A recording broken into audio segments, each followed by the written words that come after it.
Pagi ini Tuhan kami datang bersama-sama umat-Mu di tempat ini Tuhan. Merendahkan diri kami di hadapan-Mu Tuhan, mencari wajah-Mu dan berbalik dari jalan kami yang jahat. Maka Engkau berjanji akan memulihkan kehidupan kami, bahkan negeri kami, keluarga kami ya Tuhan Yesus. Maka saat ini Tuhan kami datang kepadamu, kami mengangkat tangan kami, kan kami membuka hati kami Tuhan Yesus, untuk kami datang sujud menyembah-Mu dan mencari wajah-Mu ya Tuhan Yesus. Mari saat ini Bapak Ibu, mari sekali lagi kita angkat kedua tangan kita kepada Tuhan. Mari kita buka hati kita saat ini. Mari kita datang menyembah Tuhan. Bahkan mari kita saat ini naikkan doa-doa permohonan kita kepada Tuhan dengan ucapan syukur kepada Tuhan. Oh ya Rabbal. Mari saat ini Tuhan Yesus, Engkau yang Tuhan menjamah setiap kami pagi ini Tuhan. Bila Engkau mengulurkan tangan-Mu Tuhan Yesus untuk memberkati setiap kami pagi ini dengan hadirat-Mu ya Tuhan Yesus. Oh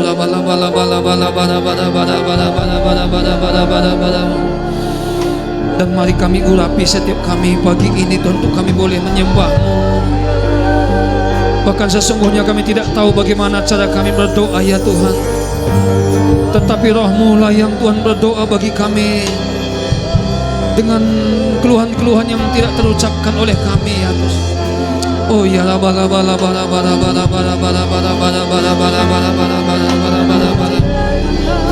Oh haleluya, haleluya.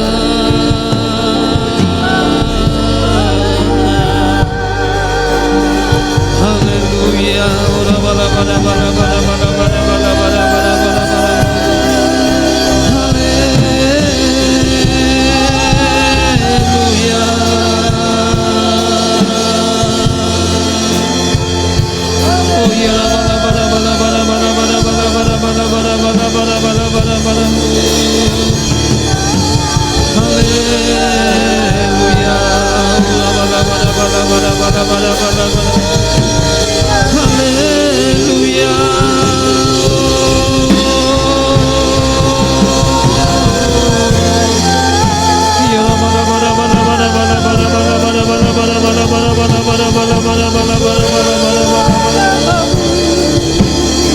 Bila Engkau puaskan setiap kami yang haus, yang rindu akan hadirat-Mu pada pagi hari ini ya Tuhan Yesus. Oh mari puaskan setiap kami pagi ini Tuhan.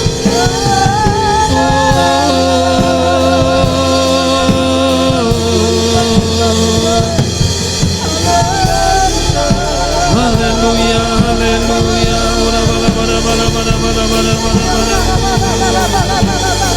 Haleluya. Mari saat ini Bapak Ibu, mari kita bebaskan hati kita saat ini. Bebaskan Roh Kudus menjamah setiap kita pagi ini. Oh ya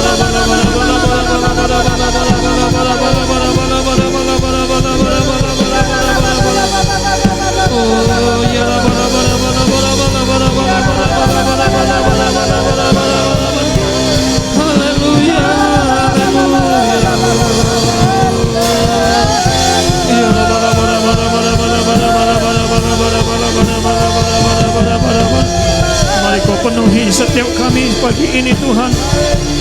Penuhi kami dengan kepenuhan-Mu ya Tuhan Yesus. Mari sekali lagi buka hati kita, angkat kedua tangan kita kepada Tuhan saat ini. Hamba berdoa, mari Kau penuhi kami pagi ini Tuhan.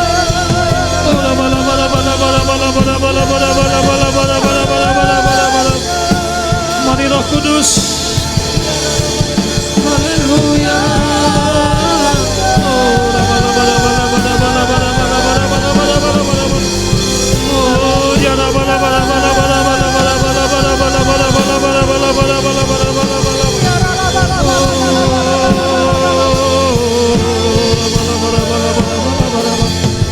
Mari Tuhan tenggelamkan setiap kami, banjiri setiap kami dengan hadirat-Mu ya Tuhan. Oh ya Rabbal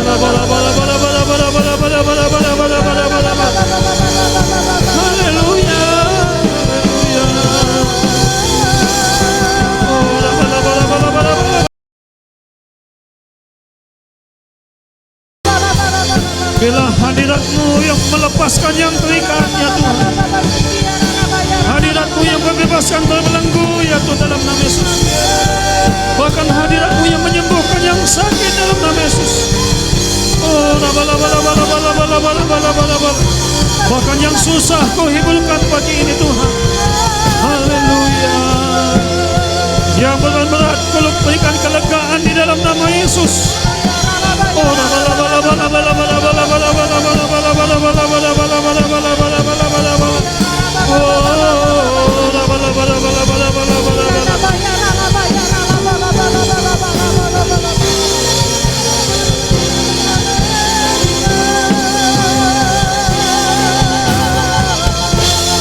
mari saat ini terima pemulihan, terima kesembuhan, terima kelegaan di dalam nama Yesus.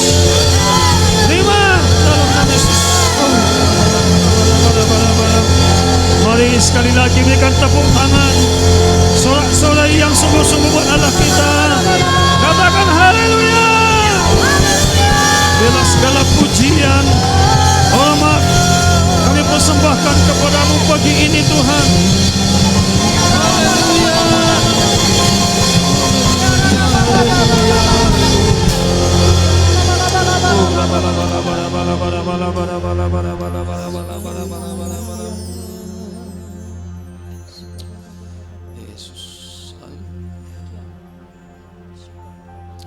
Terima kasih Bapa di surga buat hadirat-Mu bagi kami pagi ini yang melepaskan kami, menyembuhkan kami, bahkan melegakan setiap kami ya Tuhan Yesus. Dan Kau telah memuaskan setiap kami yang haus dan lapar akan Engkau ya Tuhan.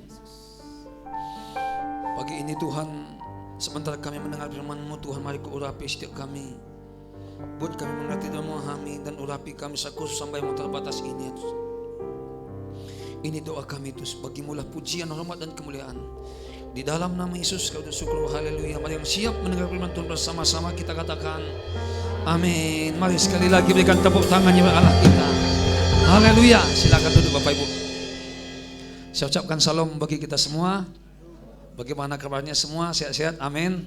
Haleluya. Sebelum saya memimpin pesan Tuhan, saya ingin sebentar untuk melihat wajah-wajah saudara. Coba buka sebentar saja maskernya biar saya kenal dari depan ini. Sebentar saja. Ya. Banyak saya nggak kenal karena pakai masker ini. Bahkan kadang-kadang sudah 5 kali pun ada saya tanya, udah berapa kali Bapak Ibu datang ke tempat ini? Saya bilang gitu. Karena nggak dengar, itulah kelemahan salah satu pakai masker ini. Nggak susah mengenal ya. Jadi sekali lagi coba saya lihat dulu. Ya. Oke, puji Tuhan. Pakai kembali. Pagi ini saya akan kembali menyampaikan tuntunan gereja kita itu masih berkaitan dengan integritas. Pagi ini saya memberikan tema yaitu tanggung jawab dan mengelola. Ya, jadi mari kita buka di dalam ayat Alkitab kita di dalam Kejadian 2 ayat 8, 9, nanti kita lompat kepada ayat 15.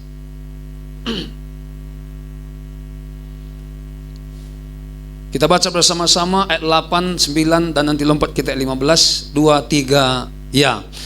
Selanjutnya Tuhan Allah membuat taman di Eden di sebelah timur, disitulah tempatkannya manusia yang dibentuknya itu. 9. Lalu Tuhan Allah menumbuhkan berbagai-bagai pohon dari bumi yang menarik dan yang baik untuk dimakan buahnya, dan pohon kehidupan di tengah-tengah taman itu, serta pohon pengetahuan tentang yang baik dan yang jahat. 15.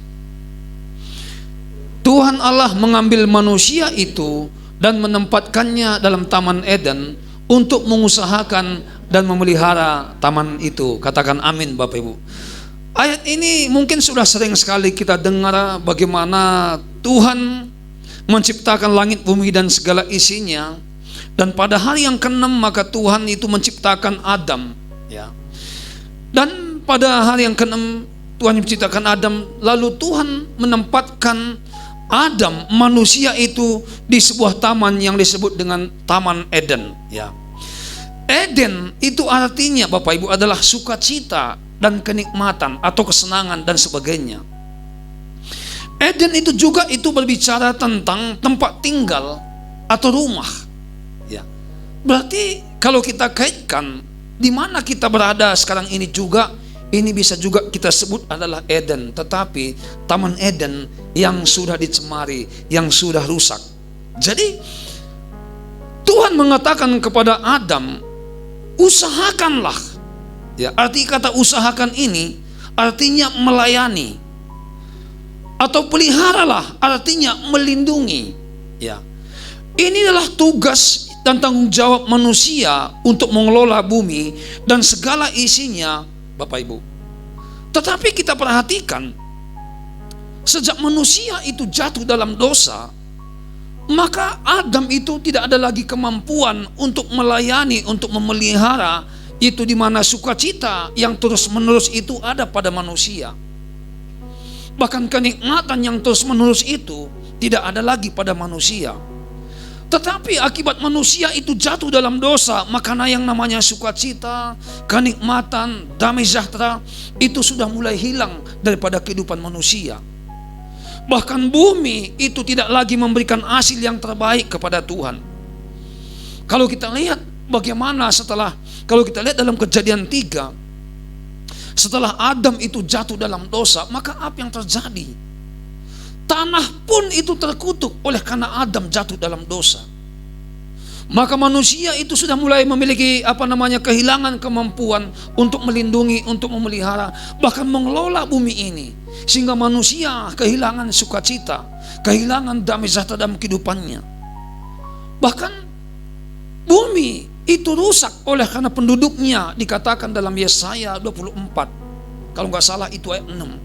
Oleh kenapa? Oleh karena manusia itu melanggar titah-titah Tuhan, peraturan-peraturan seperti yang dilakukan oleh Adam. Maka akibat dosa manusia, tanah itu rusak, tanah itu terkutuk. Maka Tuhan berkata kepada Adam, dikatakan begini, bersusah payah engkau mencari rezekimu seumur hidupmu. Bahkan dia juga berkata kepada istrinya, bersakit-sakitanlah engkau melahirkan anakmu, dikatakan. Jadi dari sakit penyakit melahirkan itu berkembang sampai saat ini penyakit-penyakit yang lain. Maka kita lihat hari ini di bumi kita temukan begitu banyak penyakit, Bapak Ibu. Itu dimulai daripada penyakit yang dialami oleh Hawa waktu dia melahirkan. Bahkan kesusahan demi kesusahan itu dialami oleh manusia. Sejak apa? Adam itu jatuh dalam dosa. Maka manusia hidup itu dari tanah, makan dari tanah, minum dari tanah. Sadarkah kita bahwa apa yang kita makan, apa yang kita minum dan pakai semua itu sudah ada kutuk di dalamnya. Sudah ada kutuk di dalamnya. Maka enggak heran manusia itu bisa mengalami sakit penyakit, mengalami kesusahan hidupnya. Kadang-kadang kita lihat orang, ya, kalau secara materi, ekonomi mereka luar biasa, tetapi mereka mengalami penderitaan yang lain.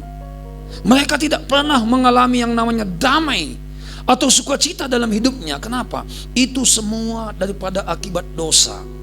Maka pagi ini Bapak Ibu, hati-hati kita dengan dosa, katakan amin. Dosa sekecil apapun, kalau kita itu tidak selesaikan dengan Tuhan, itu akan membuat Anda lemah. Itu akan membuat Anda bodoh. Maka di Alkitab mengatakan orang-orang bodoh itu siapa? Itu orang yang melakukan dosa. Mungkin sekalipun kita datang gereja, kita mungkin masih bisa berdosa. Tetapi ketika kita sadar dosa kita bertobat kembali, maka Tuhan akan menyucikan dan mengampuni dosa kita. Hati-hati dengan dosa. Mungkin bentuk-bentuk dosa itu Bapak Ibu, kalaupun mungkin saya tidak sampaikan panjang lebar pagi ini, mungkin kita sudah tahu. Kalau kita lihat di dalam Ibrani 10 itu ayat 25 dikatakan begini, janganlah engkau menjauhkan diri daripada pertemuan-pertemuan ibadahmu, kata Tuhan. Berarti pertemuan ibadah itu tidak hanya cukup hari Minggu saja.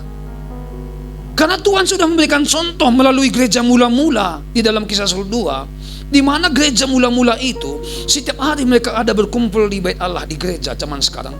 Bahkan setiap hari mereka berkumpul berpindah-pindah secara bergilir ke rumah masing-masing jemaat. Pertanyaan saya Bapak Ibu, apakah kita sudah melakukan seperti begitu? Kira-kira menurut Bapak Ibu, ayat yang ditulis dalam Kisah Rasul 2 ayat 41 sampai 47, bahkan juga Ibrani 10:25 dikatakan jangan menjauhkan diri penuntut ibadah. Kira-kira Bapak Ibu, kalau Anda hanya hari Minggu saja datang beribadah, berdosa enggak Bapak Ibu? Siapa yang berkata berdosa? Coba angkat tangannya. Siapa yang berkata berdosa?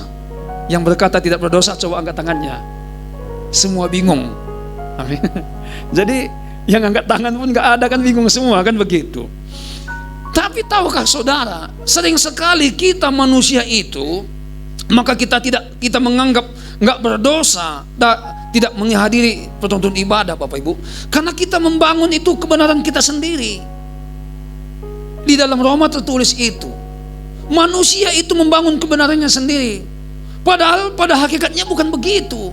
Alkitab sudah menuliskan itu, bahwa kita juga itu harus menghadiri pertemuan ibadah kita, bukan hari Minggu saja. Dengan kata lain, kalau hari Minggu saja kita tidak cukup beribadah, maka perhatikan, orang yang hanya hari Minggu saja beribadah, imannya nggak akan bertumbuh. Kalau nggak imannya bertumbuh, maka kembali dia jatuh ke dalam dosa. Itu tangkap itu, akan kembali jatuh ke dalam dosa. Berarti dengan kata lain, Anda tidak menghadiri pertuntunan ibadah, berarti Anda berdosa, sudah melanggar titah-titah Tuhan. Jadi kalau begitu, untuk apa ayat itu ditulis kalau hanya cukup hari Minggu? Kan di dalam gereja mula-mula sudah dibuat jadi contoh bagi kita. Di dalam Ibrani 10:25 pun diberikan contoh bagi kita. Janganlah engkau menjauhkan diri dari pertuntut ibadahmu. Berarti pertemuan ibadah, berarti kata pertemuan ini bukan sekali, berarti ada sering ada pertemuan. Kalau jemaat mula-mula, setiap hari mereka berkumpul di gereja, dan setiap hari juga secara bergilir mereka berkumpul rumah masing-masing Bapak Ibu. Makanya perhatikan bagaimana jemaat mula-mula, iman mereka sangat luar biasa. Mereka menjadi pelaku-pelaku firman Tuhan. Jadi waktu kita tidak mengikuti itu, artinya kita berdosa.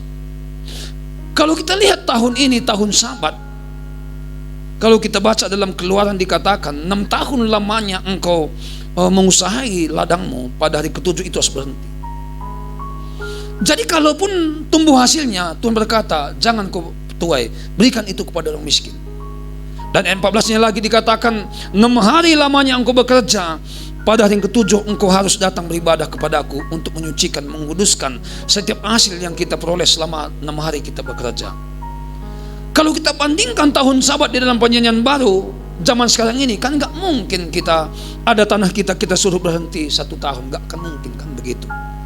Tetapi kalau Anda perhatikan, renungkan lebih dalam pengertian Sabat daripada pengertian Sabat dalam Perjanjian Lama dan Perjanjian Baru, itu jauh lebih dalam Bapak Ibu. Jauh lebih lebih harus kita perhatikan pengertian Sabat dalam Perjanjian Baru. Perhatikan, kalau dalam Perjanjian Lama, hari-hari Sabat itu hanya hari-hari tertentu yang ditetapkan Tuhan kepada Israel. Mungkin perayaan Pondok Daun dan begitu sebagainya, hari 7 Minggu, Buah Sulung, Rasosana, hari Pendamaian, dan seterusnya. Cuman itu, ada 7 hari raya yang penting yang dilakukan oleh Israel. Tetapi dalam Perjanjian Baru, setelah Tuhan Yesus datang ke dunia ini, maka Sabatnya itu sangat lebih dalam lagi harus kita perhatikan. Kenapa? Di mana itu selama 24 jam satu hari itu kita mesti selalu membangun hubungan dengan Tuhan. Itu bagian daripada Sabat. Keintiman, kedekatan kita dengan Tuhan, itulah Sabat. Makanya kalau ada, saya lihat gereja-gereja tertentu selalu mendebatkan itu bahwa hari Sabat itu Sabtu. Itu nggak perlu kita debatkan seperti itu. Kalaupun Sabat itu Sabtu paling tepat, tetapi bagaimana di hari-hari yang lain? Adakah Anda Sabat kepada Tuhan? Adakah Anda datang kepada Tuhan? Itu dia. Jadi Sabat itu bisa tentang hubungan kita dengan Tuhan. Jadi kalau kita perhatikan bagaimana manusia ini setelah hubungannya dengan Tuhan itu rusak akibat dosa, maka Adam dan Hawa termasuk kita juga itu kehilangan kemampuan, kehilangan kuasa, kehilangan hikmat untuk kita mengelola bumi ini supaya bumi ini mengeluarkan hasil yang terbaik. Bahkan bumi ini memberikan damai, sukacita bagi kita. Bahkan kalau kita lihat sekarang ini, bumi sering sekali menghukum umatnya melalui banjir bandang, gunung meletus, dan sebagainya. Kenapa? Itu semua akibat daripada manusia sudah melanggar perintah-perintah Tuhan. Kita lihat COVID-19 datang, itu semua akibat daripada ulah manusia. Jadi kehilangan yang baik. Ya, makanya salah satu gereja kita perhatikan Bapak Ibu, itu mendukung daripada program pemerintah. Itu menjaga kelestarian daripada lingkungan. Makanya kalau kita lihat ya di di meja ini, kalau dulu banyak aqua di sini. Artinya yang tempatnya itu kebanyakan plastik. Jadi gereja kita ini sudah mulai menjaga itu, kelestarian lingkungan ini. Maka diharapkan bagi setiap kita, baik itu hamba Tuhan, baik itu jemaat, tidak lagi memakai botol-botol plastik atau plastik untuk makanan-makanan. Makanya diharapkan jemaat kalau dia membawa perbekalannya datang ke gereja itu supaya membawa tempat yang bisa diisi ulang, seperti contoh termos, Tupperware, kan begitu sebagainya. Karena itu nggak bisa dibuang. Makanya kita nggak ada lagi di sini aqua. Maka kita ada termos untuk hamba Tuhan. Dulu di sini banyak. Untuk apa itu? Untuk menjaga kelestarian alam. Makanya kalau saya perhatikan sekarang ini, kita sebagai umat manusia, kita beli makanan-makanan di luar sana pakai plastik semua, tapi tiba-tiba begitu selesai kita makan, kita buang sembarangan. Padahal tahu kita bahwa plastik itu ratusan tahun pun kalau ditanam di tanah nggak akan dia busuk. Paling cepat untuk membusukkannya itu harus dibakar dulu sampai habis, baru dia bisa terurai kembali. Jadi bumi rusak karena plastik. Makanya kalau saya pergi kadang-kadang ke kampung, Bapak Ibu, saya perhatikan orang-orang entah beli makanan, aron-aron yang ada di ladang sana, asal buang saja. Tahukah saudara, itu artinya kita tidak sedang menjaga lingkungan kita. Kita sedang melakukan hal-hal yang rusak. Itu namanya kita tidak lagi mengambil tanggung jawab untuk mengelola bumi ini, Bapak Ibu. Makanya kalau saya kadang-kadang ke ladang, Bapak Ibu, kalau ada plastik-plastik, saya bakar itu langsung. Nggak akan saya, karena itu membuat tandus tanah. Makanya banyak orang kan begitu tanami tanaman di ladang, tetapi nggak bisa menghasilkan lagi. Kenapa? Karena tanah itu sudah rusak akibat kimia-kimia yang kita pakai. Jadi oleh sebab itu, mari pada pagi hari ini kita kembali kepada firman Tuhan, Bapak Ibu, supaya tanah atau Taman Eden yang dimana Tuhan itu tempatkan kita untuk kita kelola, kita bisa mengelolanya dengan baik, sehingga tanah itu kembali memberikan kita sukacita, kesenangan, dan damai dalam kehidupan kita. Katakan amin, Bapak Ibu. Jadi kalau kita perhatikan, ketika manusia jatuh dalam dosa, kemiskinan terjadi. Maka apa yang terjadi akibat manusia itu jatuh dalam dosa? Maka dikatakan manusia mulai gagal melayani, melindungi, bahkan mengelola bumi, bahkan tempat, Bapak Ibu, tempat tinggal termasuk juga rumah tangga juga itu gagal. Bahkan juga kota di mana kita berada, kita akan gagal untuk mengelolanya. Padahal di dalam Yeremia 29 ayat 7 berkata, usahakanlah kesejahteraan kota di mana aku buang, kata Tuhan. Sebab kesejahteraan kota itu adalah kesejahteraanmu juga. Jadi kita harus juga mengusahakan kesejahteraan kota kita. Bagaimana caranya? Kita berdoa untuk kesejahteraan kota kita di mana kita tinggal. Karena kalau kota ini sejahtera, kita pun sejahtera. Coba kalau kota ini ribut, Bapak Ibu, kita pun tidak tenang di dalamnya. Dan itu Tuhan berkata, doakan. Makanya kalau tadi pagi saya singgung kembali, Bapak Ibu, banyak orang suka berdoa, tapi sayangnya lupa mau berkorban untuk mensejahterakan kota ini. Bahkan kadang-kadang ada pendoa kan begitu, kalau doa luar biasa, keliling juga dan rajin dalam doa, tetapi kadang-kadang karyawannya pun itu ditekan. Bahkan ketika ada orang susah nggak ditolong, harusnya kan ditolong, kan begitu. Jadi kalau ada orang-orang kekurangan di kota ini, kita tutup mata dan kita hanya berdoa, itu namanya kita tidak mensejahterakan kota ini. Makanya harus juga kita berdoa dan juga kita menolong orang-orang miskin, orang-orang kekurangan di kota ini.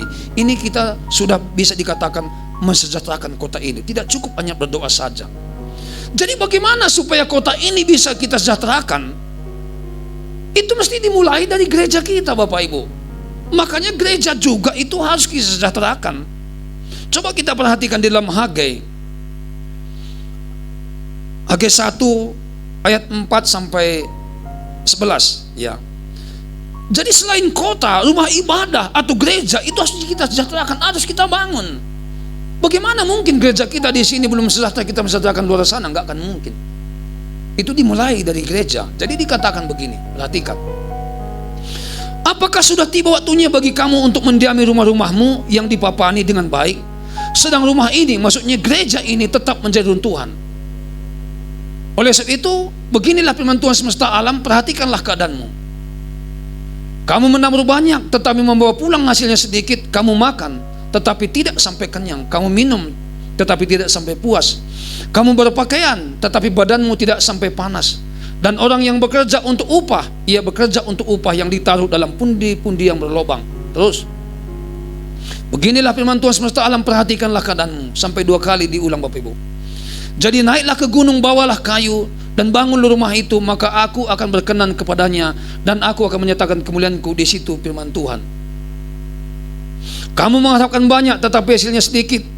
Dan ketika kamu membawanya ke rumah, aku mengembuskannya. Oleh karena apa? Demikianlah firman Tuhan semesta alam.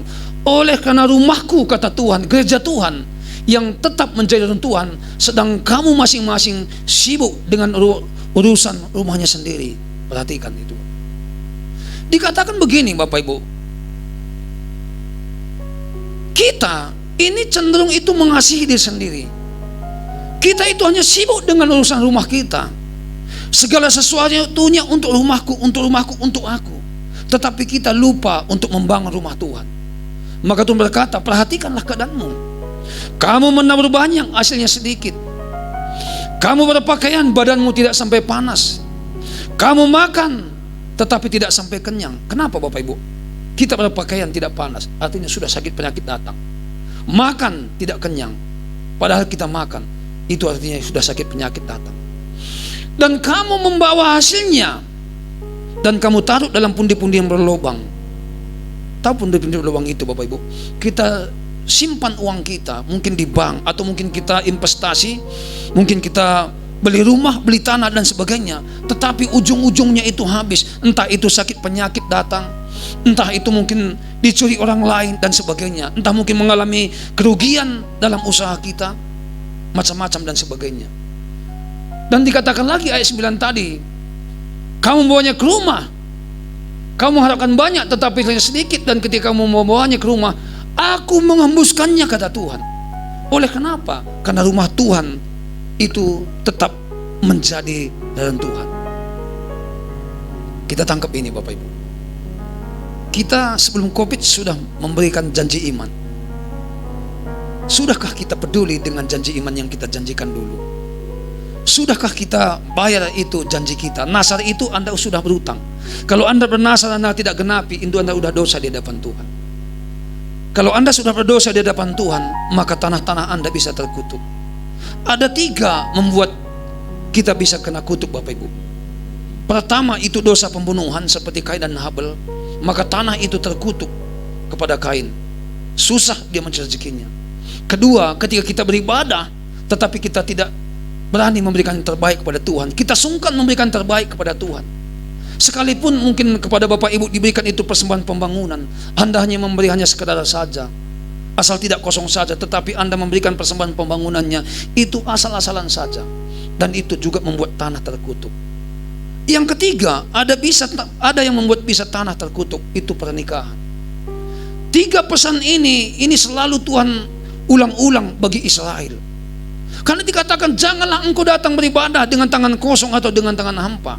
Dan Tuhan ajarkan, kalau engkau memberikan persembahan, berikanlah yang terbaik, jangan yang buta, jangan yang timpang, artinya yang terbaik.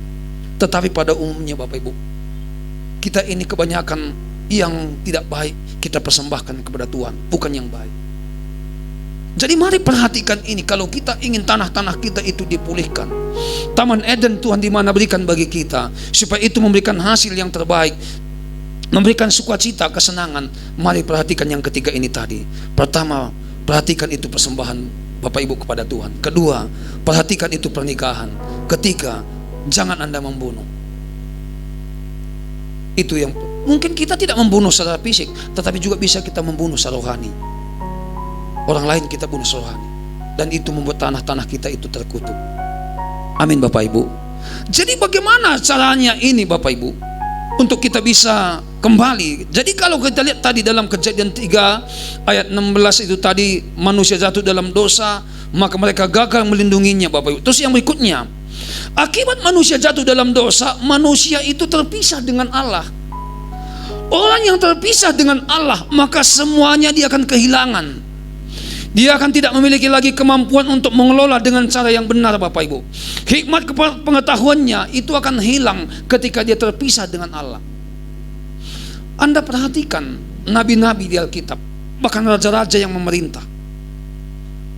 Kita buatlah satu contoh seperti Saul. Kalau lihat daripada biodatanya, gagah perkasa, tampangnya itu sangat luar biasa, disukai. Tetapi Saul ini adalah orang yang tidak suka dengan Tuhan. Dia terpisah dengan Allah. Perhatikan kerajaan yang dia pimpin itu tidak lama. Dan ada raja yang berikutnya, itu Daud. Keluarganya pun tidak menganggap dia karena dia anak bungsu. Orang menutup dia, melihat dia sebelah mata. Bahkan juga mungkin sama sekali orang menutup mata dengan dia. Tapi perhatikan Daud. Daud siapa? Daud ini adalah orang yang membangun hubungan dengan Tuhan. Artinya Daud itu tidak mau terpisah dengan Allah. Maka waktu dia dengan jatuh dalam dosa pun doanya begini, Bapak Ibu. Jangan biarkan rohmu yang hidup meninggalkan aku. Kan ada lagunya itu. Biarkan rohmu tinggal dalam aku, supaya aku bisa menikmati selalu kebaikan. Maka perhatikan Daud, sekalipun dia itu orang biasa yang tidak berpengalaman, tidak berpendidikan, tetapi oleh karena dia ada hubungan dengan Tuhan, perhatikan, tidak ada raja yang sehebat Daud. Bahkan sampai saat ini dikatakan lambang-lambang Daud, bintang Daud itu dipakai di Israel. Bahkan barang-barang, bahkan dikatakan di got-got itu dibuat di situ bintang Daud. Itulah lambang daripada bendera Israel. Begitu juga nabi-nabi yang lainnya. Kita perhatikan, ketika mereka dekat dengan Tuhan, mereka berhasil. Tetapi ketika mereka berpisah dengan Allah, tidak peduli dengan Tuhan, maka mereka mulai hancur. Itu banyak di Alkitab itu. Baik Nabi Yosia, baik Amasya, Asa dan sebagainya, Raja Hizkia, perhatikan semua itu. Ketika mereka sungguh-sungguh dekat dengan Tuhan, maka segala apa yang dikerjakannya berhasil beruntung. Tetapi ketika mereka mulai menjauh daripada Tuhan, maka apa yang ada miliknya pun itu hilang daripada mereka. Maka oleh sebab itu mari pagi ini perhatikan hubungan kita dengan Tuhan. Katakan amin Bapak Ibu. Jadi berikutnya, akibat manusia itu jatuh dalam dosa, apa dikatakan di dalam Efesus 2 ayat 1 sampai 3? Maka mereka akan mengalami kematian. Coba kita baca Efesus 2 ayat 1 sampai 3. Saya bacakan bagi kita. Kamu dahulu sudah mati karena pelanggaran-pelanggaran dan dosa-dosamu. Kamu hidup di dalamnya karena kamu mengikuti jalan dunia ini, karena kamu mentaati penguasa kerajaan angkasa, yaitu roh yang sekarang sedang bekerja di antara orang durhaka. 3. Sebenarnya dahulu kami semua juga terhitung di antara mereka, ketika kami hidup di dalam hawa nafsu daging dan menuruti kehendak daging dan pikiran kami yang jahat. Pada dasarnya kami adalah orang-orang yang harus dimurkai, sama seperti mereka yang lain. Jadi kalau ayat 1 tadi dikatakan apa yang terjadi ketika manusia itu jatuh dalam dosa, maka manusia itu mengalami kematian. Kalau seandainya Adam tidak jatuh dalam dosa, maka tidak ada kematian. Tidak ada yang namanya susah, sakit, penyakit, dan kedukaan di bumi ini. Maka apa yang terjadi? Akibat manusia jatuh dalam dosa, maka yang pertama, kematian rohani terjadi. Mungkin Bapak Ibu sedang hari ini, pagi ini ada di gereja, tetapi mungkin saja Bapak Ibu sedang mati dalam rohani, sekalipun ada di gereja. Mungkin karena ada motivasi-motivasi lain, tujuan dan maksud yang lain, maka Anda datang ke gereja. Kalau kita memiliki motivasi tujuan yang lain datang kepada gereja, bukan kepada Tuhan, itu artinya Anda sedang mati rohani. Dan yang kedua, kematian jasmani. Bahkan yang ketiga itu kematian kekal akibat manusia jatuh dalam dosa.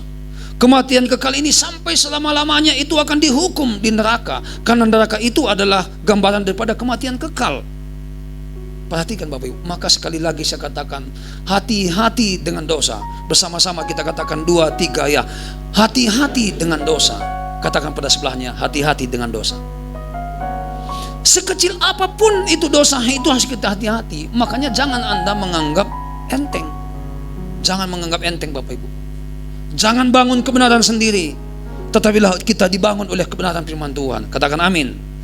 Jadi bagaimana caranya ini memulihkan semua ini Bapak Ibu, supaya kita mampu mengelola dan melayani, memelihara, bahkan mensejahterakan bahkan apa yang hilang daripada kita, supaya ini semua dikembalikan. Maka kunci yang pertama yang harus kita lakukan itu bertobat. Katakan bertobat. Katakan sekali lagi, bertobat. Bertobatnya macam apa? Apakah kita cukup sudah diterima Tuhan Yesus, dibaptis, setelah itu tidak apa-apa lagi, bahkan ke gereja pun nggak datang lagi?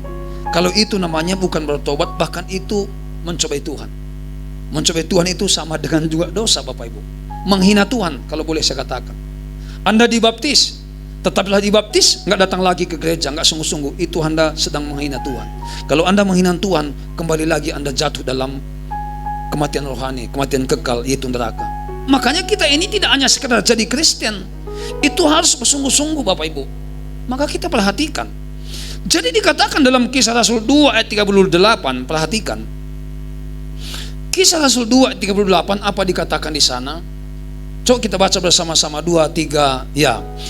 Jawab Petrus kepada mereka, bertobatlah dan hendaklah kamu masing-masing menerimamu dibaptis dalam nama Yesus Kristus untuk pengampunan dosamu, maka kamu akan menerima karunia Roh Kudus. Perhatikan, ya.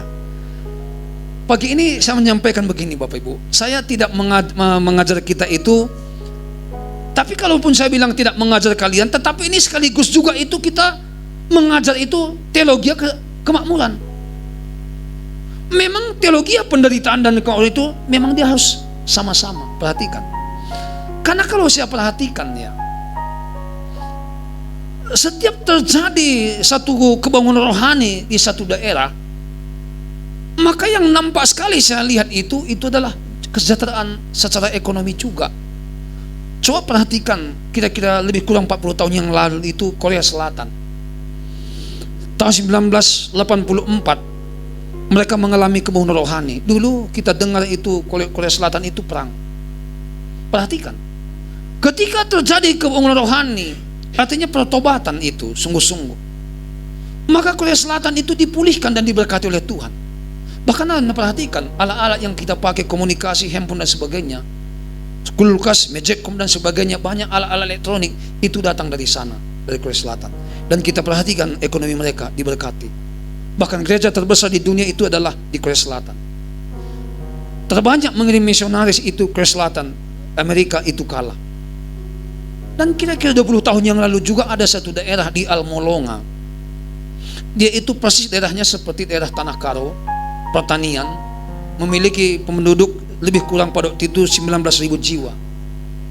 Di situ dulu Almolonga ini terkenal dengan namanya pembunuhan, korupsi, narkoba dan sebagainya. Akibat dosa daripada penduduknya, maka tanah itu tandus seperti dikatakan dalam Yesaya 24 ayat 6 tadi.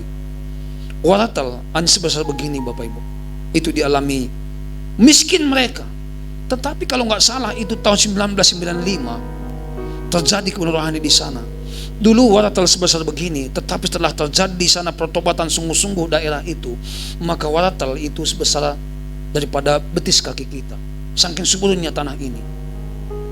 Jadi maka di sini perlu sekali kita bertobat. Makanya tadi dikatakan Adam tadi jatuh dalam dosa, tanah terkutuk. Tetapi ketika kita bertobat, maka tanah juga di mana kita beranak juga itu akan dipulihkan oleh Tuhan. Katakan amin Bapak Ibu. Saya tidak mengajar kita tentang teologi kemakmuran, tetapi ini ternyata terbukti Bapak Ibu. Maka saya katakan itu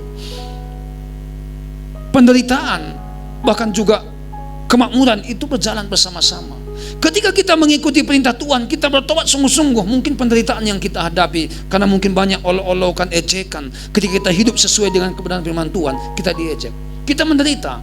Tetapi di sisi lain ada juga berkat mengikuti kita. Katakan amin. Ketika kita bertobat sungguh-sungguh. Jadi kenapa dikatakan tadi kamu akan menerima karunia Roh Kudus? Ya. Jadi ketika seseorang itu bertobat dan dia terima Roh Kudus, maka saya percaya perilakunya pun itu pasti berubah. Katakan amin Bapak Ibu. Ketika perilakunya itu berubah, disitulah mulai hikmat itu, Pengetahuan itu Tuhan berikan bagi kita, sehingga kita sanggup mengelola, bahkan melayani, memelihara apa yang Tuhan berikan bagi kita, termasuk bumi, Bapak Ibu. Karena ada kasih di dalamnya. Jadi dikatakan di dalam Yesaya 32 ayat 15, apa dikatakan di sana? Coba perhatikan Yesaya 32 ayat 15, kita baca bersama-sama. Yesaya 32 ayat 15, 2, 3, ya.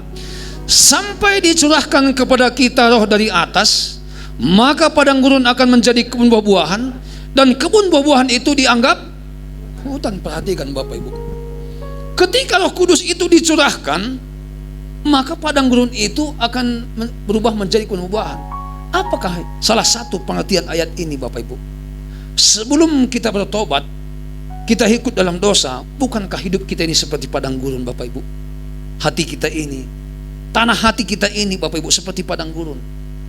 Tetapi ketika kita bertobat, terima Roh Kudus, maka padang gurun ini, Bapak Ibu, hati kita ini diubah menjadi kebun buah-buahan. Katakan amin.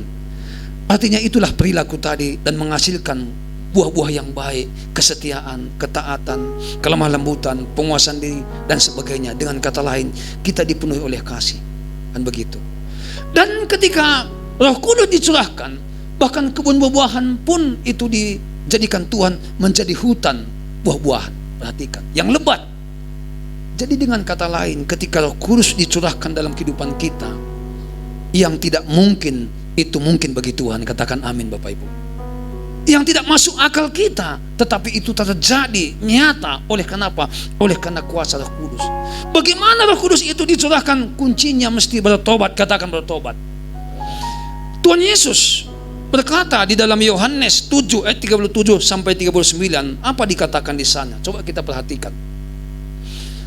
Dan pada hari terakhir, yaitu pada puncak perayaan itu, Yesus berdiri dan berseru, barang siapa haus, baiklah ia datang kepadaku dan minum. 38, barang siapa percaya kepadaku seperti yang dikatakan oleh kitab suci, maka di dalam hatinya akan mengalir aliran-aliran hidup. 39, kita baca bersama-sama 2, 3, ya. Yang dimaksudnya ialah roh yang akan diterima oleh mereka yang percaya kepadanya. Sebab roh itu belum datang karena Yesus belum dimuliakan. Bagaimana Yesus itu dimuliakan kalau Anda belum bertobat? Enggak akan mungkin. Ketika Anda bertobat, pasti Yesus Anda muliakan. Katakan amin. Dan ketika Anda memuliakan Yesus, maka Roh Kudus itu akan datang kepada saudara, yang disebut di sini air kehidupan, aliran-aliran hidup. Bagi siapa ini diberikan aliran hidup ini, yaitu Roh Kudus? Bagi yang haus akan Tuhan, akan kebenaran, Bapak Ibu. Bagi yang tidak haus, Tuhan tidak akan pernah memberikan aliran hidup, artinya Roh Kudus. Sekalipun Anda di gereja, maka tadi saya katakan tadi, sekalipun Anda di gereja, kemungkinan Anda juga bisa mengalami kematian rohani, karena Anda tidak memiliki haus akan Dia. Dalam Yohanes 4, kita sudah sering dengar ayat ini, yaitu seorang perempuan Samaria. Ketika dia berjumpa di sebuah sumur di Samaria, di jam siang, jam 12 siang, Tuhan berkata kepada perempuan Samaria ini. Perempuan Samaria ini memiliki banyak suami, Bapak Ibu. Kalau dengan istilah lain bisa dikatakan, ini adalah seorang perempuan pelacur. Jadi perhatikan, Tuhan berkata begini, kalau engkau minum air dari sumur ini, engkau akan masih haus. Tetapi sebaliknya, air yang akan kuberikan kepadamu ini, maka dari dalam hatimu itu akan terpancar aliran air, bahkan sampai kepada hidup yang kekal dikatakan. Itu juga berbicara tentang Roh Kudus. Makanya perhatikan, ketika perempuan ini bertobat, terima Roh Kudus, maka perilaku daripada perempuan Samaria ini yang suka banyak laki-laki, akhirnya perilakunya itu diubahkan, Bapak Ibu. Maka kalau Anda kita lihat di dalam dalam Yohanes 4 ayat 39, melalui perkataan perempuan Samaria itu, maka dikatakan seluruh kota Samaria itu percaya kepada Yesus. Dengan kata lain, perempuan Samaria ini dipakai Tuhan menjadi alat di tangannya. Katakan amin, Bapak Ibu. Jadi pagi ini, Bapak Ibu, sekalipun kita sudah diwariskan dosa oleh nenek moyang kita itu Adam, dan tidak ada yang tidak berdosa dalam diri kita. Tetapi oleh karena begitu besarnya kasih Allah akan kita, maka Allah itu Bapa di surga mengaruniakan anak yang tunggal itu Yesus Kristus. Maka siapa yang percaya kepadanya tidak binasa, melainkan beroleh hidup yang kekal. Maka bagaimana caranya kita untuk kita bisa dipulihkan kembali? Tidak lain caranya selain kita menerima Tuhan Yesus dan sungguh-sungguh beribadah, bertobat kepada Dia, maka kamu akan menerima Roh Kudus. Ketika Roh Kudus akan disurahkan bagi kamu, maka padang gurun akan berubah menjadi kebun buahan, dan kebun buahan itu berubah menjadi hutan. Bagaimanapun kondisi kita pagi ini, sekalipun hati kita mungkin seperti padang gurun, Bapak Ibu, Tuhan sanggup mengubahkannya. Katakan amin. Bahkan ketika Roh Kudus itu diberikan bagi saya dan saudara, percayalah, pagi ini bila ada yang sakit, sakit disembuhkan. Ketika Roh Kudus datang dalam hidup saudara, bila ada yang susah, pagi ini disusah akan dihiburkan. Ketika Roh Kudus datang dalam hati saudara, maka bila ada yang lemah, pagi ini akan dikuatkan. Bahkan yang terikat dilepaskan, bahkan yang terbelenggu akan dibebaskan pagi ini. Kuncinya hanya bertobat. Sekali lagi katakan bertobat. Sekali lagi katakan bertobat. Tuhan Yesus memberkati. Bisa panggil WL dan Singra. WL dan Singra, tolong dibantu. Mari semua kita bangkit berdiri.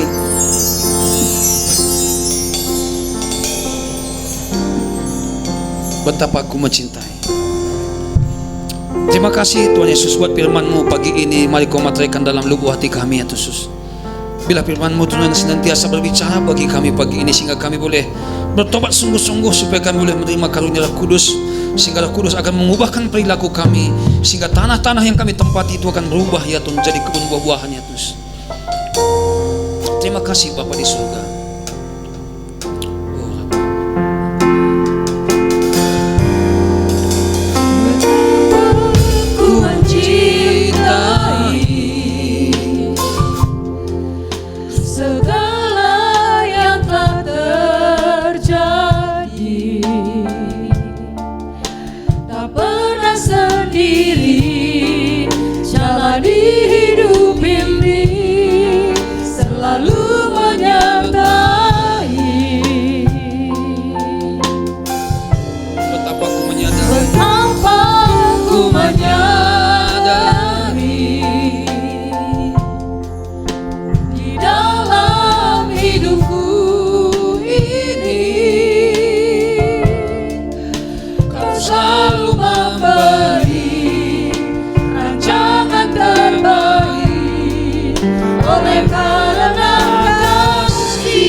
kembali renungkan firman Tuhan ini Bapak Ibu.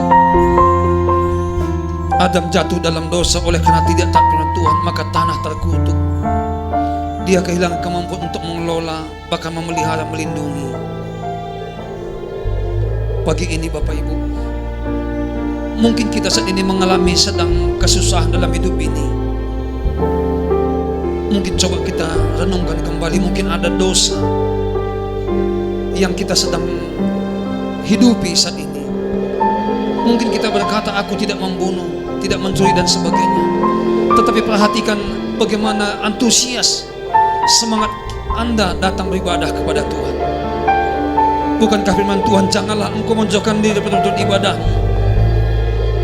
Waktu kita menjauhkan peruntukan ibadah, itu juga melanggar perintah Tuhan, karena itu adalah perintah.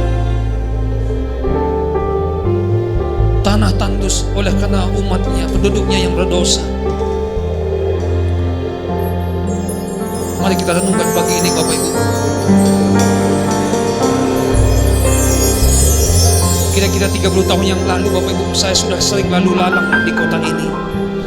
Banyak saya kenal itu pedagang-pedagang sayur yang datang dari Brastagi, baik ke Banda Aceh, ke kota Medan, bahkan sampai ke Kisaran, bahkan sampai ke Pekanbaru yang sukses pada waktu itu. Tapi hari ini banyak saya lihat mereka, hidup mereka susah. Kenapa mereka bisa susah? Karena Alkitab berkata, karena mereka sibuk dengan urusan mereka sendiri, tetapi mereka tidak senang untuk membangun rumah Tuhan. Mereka tidak senang datang kepada Tuhan. Dan itu adalah dosa. Dan dosa selalu membawa hukuman Bapak Ibu. Mari pagi ini renungkan firman yang telah kita dengar tadi. Mari minta kekuatan kepada Tuhan pagi ini supaya kita lebih sungguh lagi beribadah. Minta kemampuan untuk kita boleh mampu meninggalkan dosa-dosa, bahkan kebiasaan-kebiasaan buruk kita. Ini doa kami Yesus. Bapa, sentuh hatiku, ubah hidupku menjadi yang baru, bagai emas yang murni. Kau membantu rencana hatiku. Ajarku mengerti semua kasih yang selalu memberi, bagai air mengalir yang tiada pernah berhenti. Mari sekali lagi angkat tanganmu kepada Tuhan, ini doa kami Tuhan. Bapa, sentuh hatiku, ubah hidupku menjadi yang baru, bagai emas yang murni. Kau membantu rencana hatiku. Ajarku mengerti semua kasih yang selalu memberi, air yang tiada pernah berhenti,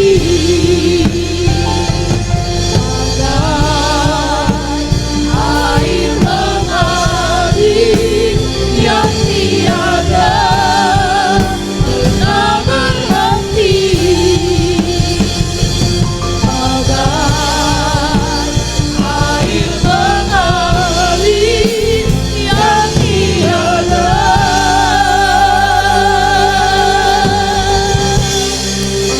pernah berhenti. Mari saat ini bilang Tuhan, mari kau aliri kami pada saat ini Tuhan dengan aliran-aliran kehidupan, supaya padang gurun Tuhan berubah menjadi kebun buah-buahan, sehingga tanah hati kami itu berubah ya Tuhan Yesus.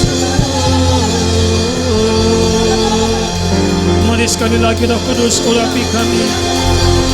Mari penuhi kami gereja-Mu, penuhi kami dengan roh pengenalan akan Engkau ya Tuhan. Berikan kami roh takut dan gentar akan Engkau ya Tuhan. Haleluya, haleluya, haleluya. Mari Roh Kudus, kami buka hati kami Tuhan, kami buka hati kami. Roh Kudus, datanglah Roh Kudus, urapi kami. Haleluya, haleluya.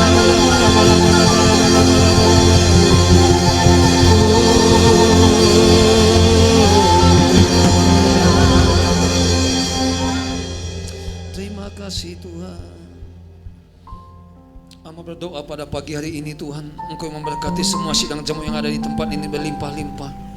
Rumah tangga setiap rumah tangga Engkau berkati ya Tuhan Yesus. Bila istri tunduk suami dan suami mengasihi Tuhan dan anak-anak hormat kepada orang tua ya Tuhan, sehingga tanah-tanah itu boleh dipulihkan ya Tuhan. Berkati juga pekerjaan usaha keuangan mereka berlimpah-limpah. Bahkan bila ada yang miskin, mari Kau berkaya Tuhan.